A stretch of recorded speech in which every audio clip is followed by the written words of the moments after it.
Saya mewakili kantor pengacara Hotman Paris dan asisten saya bernama Hana, pengacara Hana. Satu lagi tim kuasa hukum terpisah dari kantor pengacara Dodi. Nama lengkap Andreas Timothy dari MRP. Andreas Timothy. Ada 3 kantor pengacara, satu lagi Ali tidak tadi berhalangan karena masih ada kaitan. Oke. Kami adalah kuasa resmi dari Nadiem, terutama kantor kami sudah dari sejak awal. Dan sebagaimana Anda baca di dalam press release daripada kejaksaan bahwa katanya ada markup. Katanya ada markup dalam pengadaan laptop tersebut. Markup ya. Kalau markup kan berarti harganya gak wajar kan? Oke. Kami tidak mau berspekulasi, yang jelas sampai hari ini tidak ada 1 sen pun uang yang mengalir atau kata saksi diberikan kepada Nadiem. Sekali lagi, tidak ada 1 sen pun baik dari segi bukti rekening bank maupun dari segi saksi yang menyatakan Nadiem pernah terima uang. Tidak ada. Jadi persis sama dengan kasus Tom Lembong. Ya, itu dulu dari segi. Jadi unsur memperkaya diri belum terbukti. Kan korupsi itu kan harus memperkaya diri atau memperkaya orang lain. Ya, jadi untuk memperkaya diri belum ada bukti. Nah, sekarang unsur memperkaya orang lain. Kalau memperkaya orang lain kan berarti ada markup kan? Ternyata ya BPKP sebagai lembaga resmi yang mengaudit apabila terjadi kerugian negara sudah 2 kali melakukan audit atas proyek pengadaan laptop oleh Kemendikbud ini ya. Anda lihat di sini bagian sudah terima. Inilah hasil auditnya. Ada 1 dan 2 ya.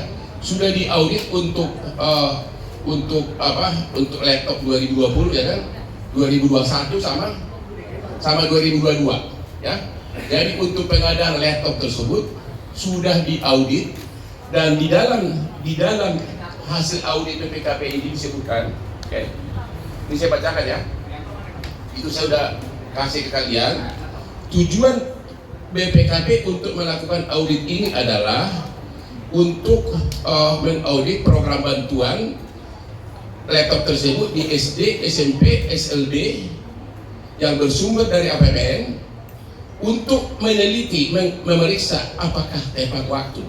1, apakah tepat jumlah, apakah tepat harga, apakah tepat kualitas dan tepat manfaat. Jadi BPKP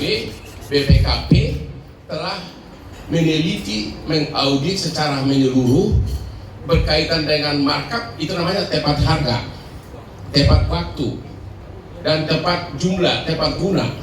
Ya, itulah sudah diaudit semuanya. Inilah hasilnya 2 kali dalam tahun yang berbeda. Okay. 2 kali diaudit. Okay. Sekarang apakah benar ada markup? Ya, sekarang inilah hasil dari BPKP. Ya, untuk tahun anggaran 2020 ya disebutkan di sini bahwa kami tidak menemukan adanya hal-hal yang secara signifikan mempengaruhi ketepatan harga. Jadi menurut BPKP sepanjang menyangkut harga tidak ditemukan markup. Itu artinya ini. Kami tidak menemukan adanya hal-hal yang secara signifikan mempengaruhi ketepatan harga. Jadi hasil audit BPKP itu 2 kali seperti itu, ya. Termasuk untuk tahun 2021, 2020, 2021 sama 2022. Bayangkan coba, BPKP mengatakan dari segi harga tidak ada hal-hal yang mencurigakan yang mempengaruhi ketepatan harga. Ya, itu bahasa tertulisnya. Berarti bahasa awamnya berarti tidak ada markup. Oke? Kemudian Ya.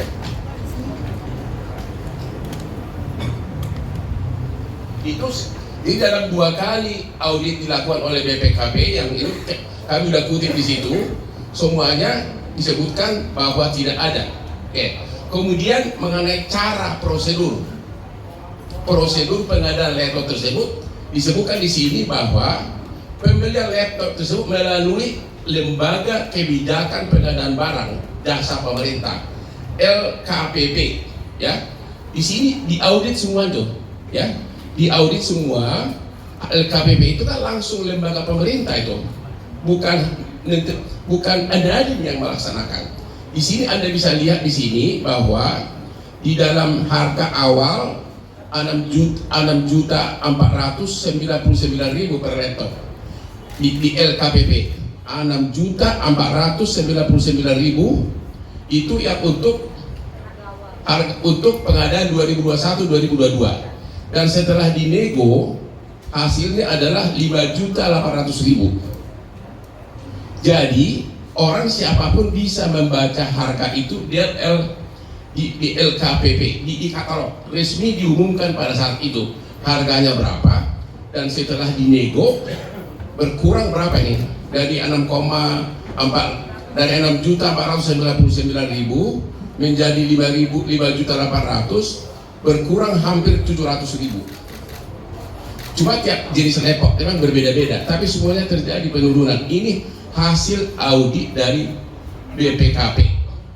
Inilah dasarnya BPKP mengatakan tidak ada hal-hal signifikan mengaruhi penentuan harga. Itu ada di auditnya, saya sudah kasih kesimpulan semua. Terus juga diuraikan di sini bahwa dicoba di halaman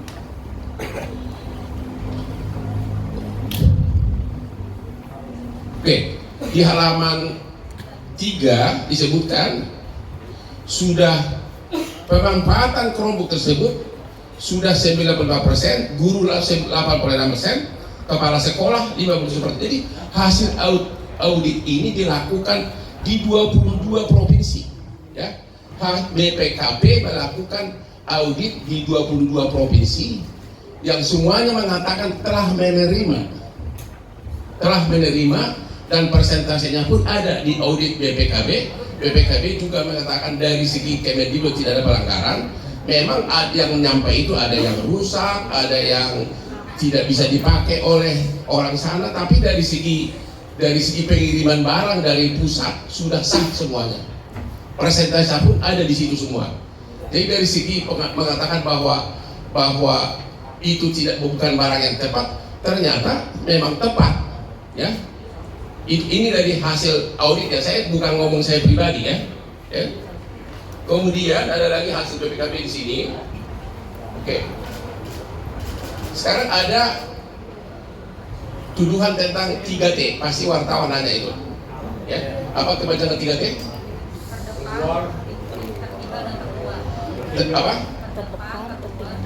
Terdepan, tertinggal, dan terluar. Ternyata pengadaan laptop itu tidak mencakup di sana, ya kan? Ya, itu tidak mencakup di sana. Jadi memang ini hanya yang sebatas bagi yang bisa yang ada akses internetnya. Jadi tuduhan bahwa dikirimkan ke daerah 3T itu tidak benar, ya. Hanya terhadap yang ada akses internetnya, karena waktu itu keadaan COVID sangat kesulitan semua untuk proses belajar. Anda bisa baca lagi. Apa yang kami kutip ini adalah sebagian besar, sepanjang menyangkut kerugian harga, itu murni dari, bukan kata-kata saya loh, ya. Jadi jangan bilang bahwa saya sebagai pengacara merekayasa ini.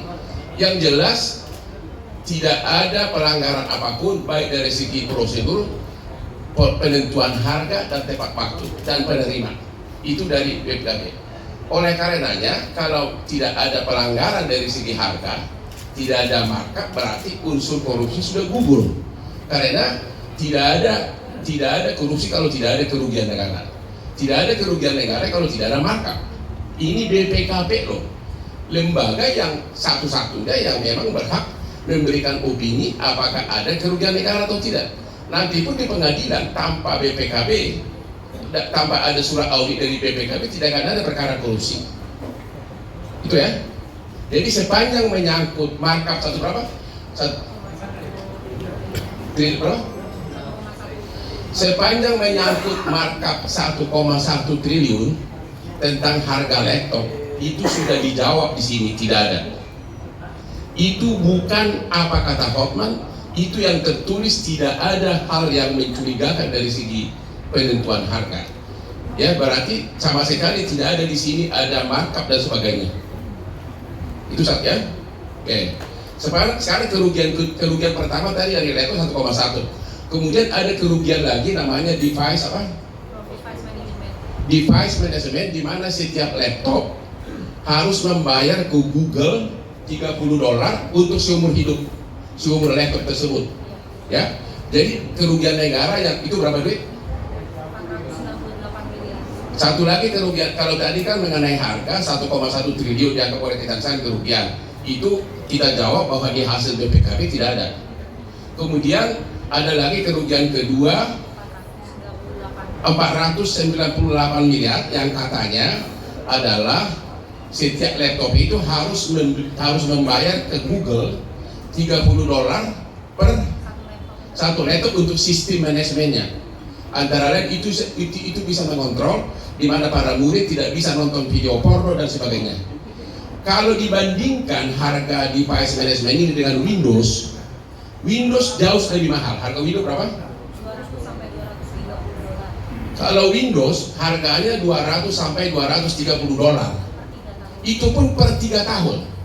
Sedangkan Google hanya sekali seumur hidup, hanya 30 dolar. Itu memang kalau yang itu tidak dibahas di audit BPKB ini. Tapi katanya tadi kan tidak ada kecurigaan mengenai penentuan harga. Jadi sepanjang mengenai kerugian negara, tanggapan kita adalah seperti itu. Sekarang pertanyaannya adalah begini. Yang menerima waktu yang membayar ke Google itu adalah vendor.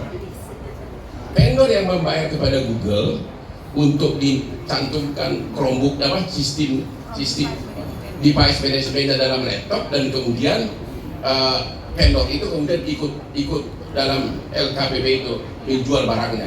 Jadi yang membayar ke Google itu adalah bukan Kemendikbud, tidak ada kaitan sama sekali. Yang membayar device management itu ke Google bukan kementerian, tapi vendor swasta yang dalam rangka untuk membuat laptopnya lengkap, maka dia beli device management yang sistem dijual oleh Google, yang Google jauh lebih murah ya, jauh lebih murah dari Windows, ya.